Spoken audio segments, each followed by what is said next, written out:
চোখটা বন্ধ করে ভাববেন আদনান ভাই কথাটা বলে গেছে, একটু ভাবি। এইটুক যদি ভাবতে পারেন আজকে বাসায় গিয়ে, আজকে ওয়াজ আমার সফরের যান। এই যে 200 কিলো আসছি, আবার 200 কিলো যাবো, ইনশাল্লাহ সফর। কি ভাববেন প্রিয় ভাই? আমিও কিন্তু তরুণ, আমি কিন্তু বুড়া হয়ে যাই নাই। বুড়া হয়ে গেছে এখনো? আচ্ছা, কথাগুলো শেষ পর্যন্ত আপনিও তরুণরা একটু ভাবি, চোখ বন্ধ করে ভাববেন যে আল্লাহ পাক আপনাকে সৃষ্টি করেছিলেন আল্লাহর ইবাদত করার জন্য। সূরা জারিয়াত 56 নম্বর আয়াত, ওয়া মা খালাকুল জিন্না ওয়াল ইনসা ইল্লা লিয়াবুদুন। 1 2 আল্লাহ পাক আপনাকে সৃষ্টি করেছিলেন যাতে করে আল্লাহর দিনটাকে আপনি আল্লাহর জমিনে প্রচার করেন, প্রসার করেন, প্রতিষ্ঠা লাভ করেন। এই দুইটা আপনার কাজ ছিল। এখন আপনার বয়স হয়ে গেছে 30 বা 25, ধরে নেন যে আপনার হায়াত 60 বছর, তার মানে আপনার জীবনে বাকি আছে এখন 30 বছর।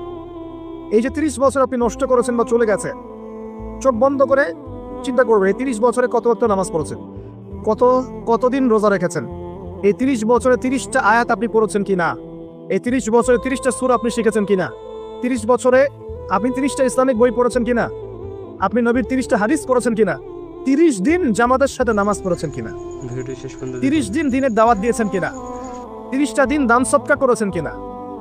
আমি খুব বেসিক কথা বলছি, আমি বলিনি আপনি 30 দিন 30টা যুদ্ধ করেছেন কিনা, এই কথা বলিনি। আর আপনি বেসিক কথা বলছি, একদম বেসিক প্রাইমারি কথা।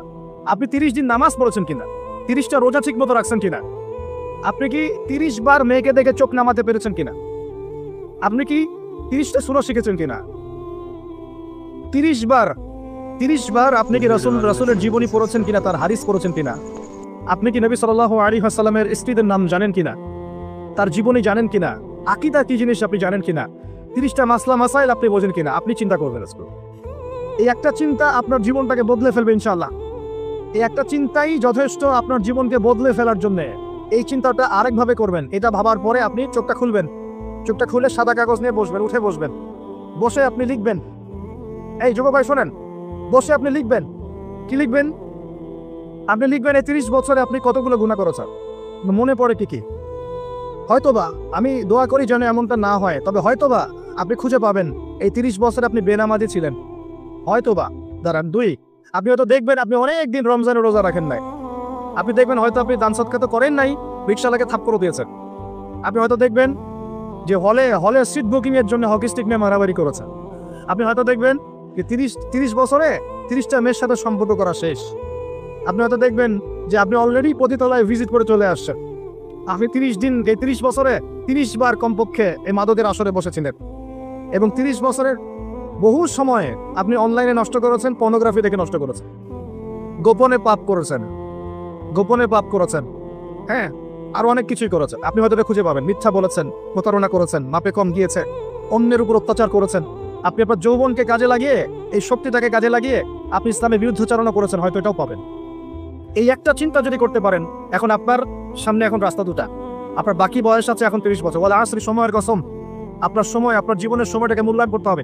সময়ের কসম, হয় যদি আমার 30 বছর বাকি থাকে, এখন এই বাকি যে আছে কি না আমিও জানি না, কেউ জানে? অনিশ্চিত পরীক্ষার হল, কেউ জানে না খাতা কখন কেড়ে নেওয়া হবে। আর এটা কারাগারের জীবন, মানে কারাগারে বসে কেউ নিজের মন গড়া পদ্ধতিতে চলতে পারে না, যেরকম রুটিন সেরকম চলতে হয়। কারাগারের জীবনে বসেই আপনি সুদ খাচ্ছেন, কারাগারে বসেই ঘুষ খাচ্ছেন, কারাগারে বসেই জেনা করছেন, কারাগারে বসেই বেনামাজি থাকছেন, কারাগারে বসেই হোয়াটসঅ্যাপে মেসেঞ্জারে মেয়েদের সাথে প্রেম করছেন, কারাগারে বসে। এটা কারাগারের জীবন। কারাগারের জীবন যদি বাকি থাকে আর 20-30 বছর, আপনার সামনে এখন রাস্তা 3টা। 1, আপনি কি গতানুগতিক যেভাবে চলেছেন সেভাবেই শেষ করবেন জীবনটা। যদি শেষ করে দেন, তাহলে পৃথিবীর ইতিহাস থেকে আপনার নাম একদিন মুছে যাবে। আপনি একাই কবরে শুয়ে থাকবেন, আপনার আত্মা ইল্লিনে না গিয়ে সিজ্জিনে চলে যাবে। পৃথিবীর কোনো মানুষ আপনাকে মনে রাখবে না, আপনি একাই আযাব ভোগ করতে থাকবেন, কেউ আপনাকে বাঁচাতে আসবে না। শেষ। এবং এই আযাব একবার শুরু হলে কোনোদিনও শেষ হবে না, কোনোদিনও না, কবরেও, হাসরেও, বারজাখেও, এবং আপনার জাহান্নামেও। এটা একটা অপশন। 2 নম্বর অপশন, আপনি নিজেকে সংশোধন করলেন, সংশোধন করে গতানুগতিক মুসলিম হলেন। গতানুগতিক মুসলিম কেমন? হ্যাঁ, তওবা করেছি, এখন আমি মাশাআল্লাহ 5 ওয়াক্ত নামাজ টুকটাক পড়ার চেষ্টা করি, আমি মিথ্যা কথা বলি না, আমি হালাল খাওয়ার চেষ্টা করি, হ্যাঁ, আমি পার্ট টাইম কিছু দাওয়াতি কাজ করি, এবং আমি আমার পরিবার নিয়ে সুখে শান্তিতে বসবাস করার চেষ্টা করছি। আমি কোনো ঝুঁকির মধ্যে যাই না, ঝুঁকিতে যাই না, মানে আমি সৎ কাজে আদেশ করি কিন্তু ঝুঁকিতে যাই না, মানে এমন কোনো কিছু করি না যাতে আমার উপর কোনো বিপদ আসে, এটাতে আমি যাই না। গতানুগতিক মুসলিম চলছে। আর একটা হচ্ছে সমাজ পরিবর্তনকারী মুসলিম। এরা কেমন? এরা নিজেরা তো জ্ঞান অর্জন করেই এবং জ্ঞান অনুযায়ী আমলও করে, তারা সৎ কাজে আদেশও করে, একই সাথে অসৎ কাজে নিষেধও করে, সত্যটাকে নির্ভীকতার সাথে, সাহসিকতার সাথে, হিকমার সাথে সবার সামনে উপস্থাপন করে, আল্লাহর কাছে দোয়া করে এবং সমাজটাকে পরিবর্তন করে ফেলার চেষ্টা করে। এরা হচ্ছে আহসান, সবচেয়ে উত্তম শ্রেণী। কিভাবে বললাম উত্তম শ্রেণী? নবীজি বলছে তোমাদের সামনে একটা জামানা আসবে, এটাও শেষ জামানা হাদিস। তোমাদের সামনে একটা জামানা আসবে, জামানা সবরিন, কঠিন সবরের জামানা, ইমান ধরে রাখা হাতে জ্বলন্ত আগুন ধরে রাখার মতো হবে। ওই সময় যদি তোমরা কেউ আমার সুন্নতের উপর অটল থাকতে পারো, আমার মৃত সুন্নতকে আবার জীবিত করতে পারো, তাহলে 50 জন শহীদ সাহাবীর নেকি পাবে। এরা সমাজ পরিবর্তনকারী মানুষ। আর ইতিহাসে যারা সমাজ পরিবর্তনকারী মানুষ, তাদের জীবনে পরতে পরতে বিপদ আপদ বলা মুসিবত আসবেই। আমার ছোট্ট গবেষণায় 4টা ক্ষেত্র থেকে আসতে পারে যখন আপনি হকের উপর থাকবেন। 1 নাম্বার, প্রথম বাধা চলে আসবে পরিবার থেকে। কোত্থেকে? পরিবার। আপনি গতানুগতিক মুসলিম হলে আপনি সব জায়গায় পার পেয়ে যাবেন, কিন্তু যদি একটু কঠোরতা প্রয়োগ করেন যে আমি একদম কোরআন সুন্নাহ 100% ফলো করতে চাই, আমি এমন না যে নামাজও পড়ি শুধু খাবো, এমন হবো না। আমি নামাজও পড়বো, শুধু খাবো না। আমি রোজাও রাখবো, আমি যাকাতও দিব, আমি হজমরাও করবো, আল্লাহর বিধানের প্রতি শ্রদ্ধাশীলও থাকবে, চেষ্টা করবো ইসলামটা প্রচার করার, প্রতিষ্ঠার চেষ্টা করবো। তখন আপনার প্রথম বাধা আসবে পরিবার থেকে। দাড়ি রাখছো কেন? দাড়ি রাখলে তোমাকে এরকম লাগে। হ্যাঁ, তুমি চাকরির উপরে কাপড় কেন পরছো? পড়লে তোমাকে অমন লাগে। আগে তো গিটার বাজাইতা, আগে তো গান গাইতা, আগে মেয়ে নিয়ে থাকতা ভালো ছিল, এখন কেন সারাদিন বই নিয়ে পড়ে থাকো, ইসলামিক বই নিয়ে পড়ে থাকো, নামাজ নিয়ে পড়ে থাকো?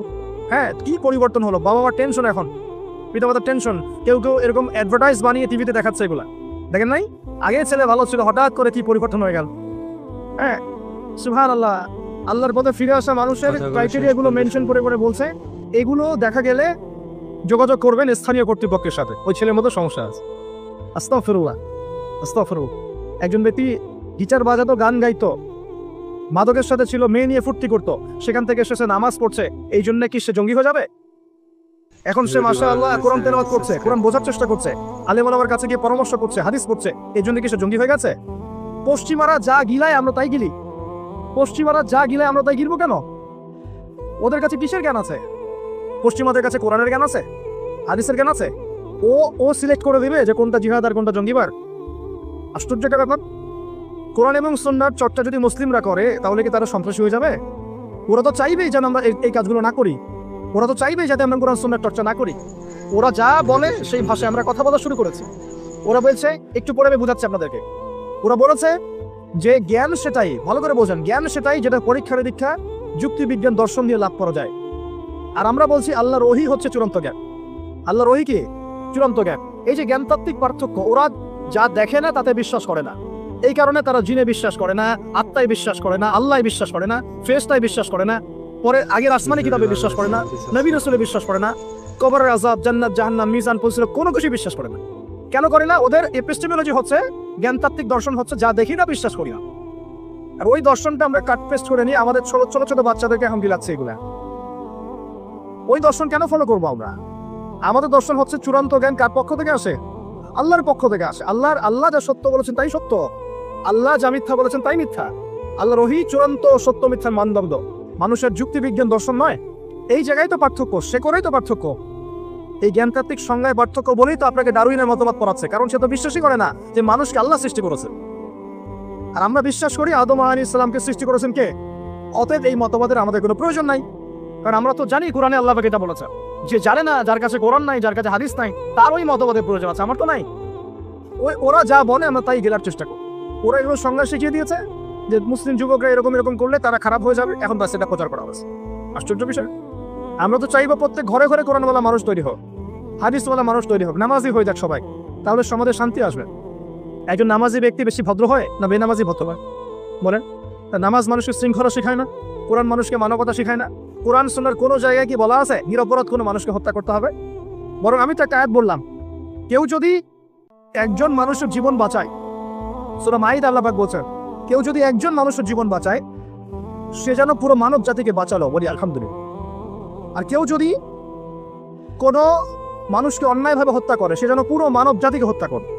একটু খেয়াল করে দেখেন, সারা বিশ্বে যত মানুষকে হত্যা করা হচ্ছে মুসলিম কান্ট্রিগুলোতে, সিরিয়া, ইয়েমেন, প্যালেস্টাইন, আফগান তো চলে গেল, তারপরে আপনার ইরাক, লিবিয়া, জর্ডান, লেবানন, ঠিক আছে, ওই যে রোহিঙ্গা, তারপরে উইঘুর, মুসলিমদেরকে যেখানে যেখানে হত্যা করা হয়েছে, এখানে মানবতা বিরোধী অপরাধ হয়নি? এটাকে সন্ত্রাসবাদ বলা যায় না? এটা ওদের জঙ্গিবাদ নয় কি? তাহলে প্রকৃত অর্থে সন্ত্রাসী এবং জঙ্গি কারা? মুসলিম না ওরা? যখন নিরপরাধ মাসুম বাচ্চাদেরকে বোম মেরে হত্যা করা হয়, মা বোনদেরকে ইজ্জত নষ্ট করা হয়, আমাদের মুসলিম ভাইদেরকে পাখির মতো গুলি করে হত্যা করা হয়, তখন এই মতবাদ থাকে না? তো এদের কাছ থেকে আমাদেরকে শিখতে হবে কোনটা ন্যায় কোনটা অন্যায়। এগুলো চলতে থাক, কিন্তু এই চলা ইনশাআল্লাহ তাআলা বেশি দিন সাস্টেইন করবে না ইনশাআল্লাহ। কারণ আমরা শেষ জামানার ছাত্র, আমরা জানি যে এই জুলুম ইনশাআল্লাহ তাআলা এই বিশ্বের বেশি দিন থাকবে না ইনশাআল্লাহ। অচিরে আল্লাহ রাব্বুল আলামিন এমন প্রজন্ম আনবেন, এমন নেতা আনবেন যাকে আল্লাহ পাক বলছেন তার নাম হবে মাহদি, এবং তার নাম মুহাম্মদ, তার টাইটেল মাহদি। বাবার নাম আব্দুল্লাহ, মায়ের নাম আমিনা। মুহাম্মদ সাল্লাল্লাহু আলাইহি ওয়াসাল্লামের বংশধর থেকে একজন। তার সাথে আল্লাহ পাক ঈসা আলাইহিস সালামকে পাঠাবেন, এবং তিনি এই পুরো জুলুমের শেকড়টাকে এমনভাবে উপরে ফেলবেন যে 40 বছর তার ন্যায় এবং ইনসাফের শাসন না আসা পর্যন্ত কিয়ামত হবে না ইনশাআল্লাহ। অতএব সামনে অপেক্ষা করছে এই বিজয়ের দিন। খুশি হচ্ছেন না বিজয় বেজার হচ্ছে? ইনশাআল্লাহ তাআলা এই দিন আমরা দেখে যেতে পারি না পারি, এই মেসেজটা তো পৌঁছে দিতে পারি যে সামনে এটা আসছে ইনশাআল্লাহ। আসসালামু আলাইকুম। ভিডিওটি ভালো লাগলে চ্যানেলটি সাবস্ক্রাইব করুন। নতুন